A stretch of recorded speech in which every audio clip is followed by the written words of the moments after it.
Guys, কেমন আছো সবাই? আশা করি তোমরা সকলে ভালো আছো। আর আমি নূর। আজকে এই কুবোটা গাড়িটার সেকেন্ড আগরে বেবেল গিয়ারগুলো কীভাবে খুলতে হয় সেটাই তোমাদেরকে দেখাবো।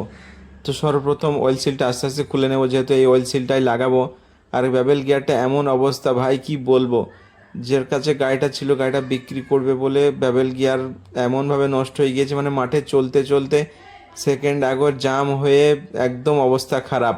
মানে যেভাবে জাম হয়ে গেছে আর না ঠিক করে সেইভাবেই বিক্রি করে দিয়েছে গাড়িটাকে মাঠে থেকে। তো দেখতেই পাচ্ছ, পরপর পরপর খোলা হয়ে গেল প্রত্যেকটা পার্ট। আর পিছনে একটা ফুট আছে, ওই দিক দিয়ে ঘা মেরে খুলতে হয়। আর কত নাম্বার বিয়ারিং লাগে সেটা তোমাদেরকে বললো। ভিডিওটা শেষ পর্যন্ত দেখো, স্কিপ না করে। আর চ্যানেলটিকে ফলো করে পাশে থাকো, যাতে পরবর্তী ভিডিও মিস না যায়। আর এরকম ভিডিও পেতেও ফলো করো চ্যানেলটিকে। আর যদি কেউ কিছু জানতে চাও তো আমাকে কমেন্ট করো বা ফোনও করতে পারো। আর কেউ গাড়ি সার্ভিসিং করতে চাইলেও ফোন করতে পারো।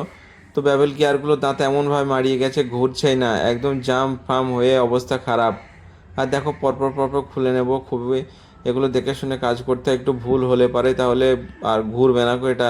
তো বেবেল গিয়ারটার স্যাপটা খোলা হয়ে গেছে, আর এখানে বেয়ারিং লাগে 62 4 2 আর 60 05।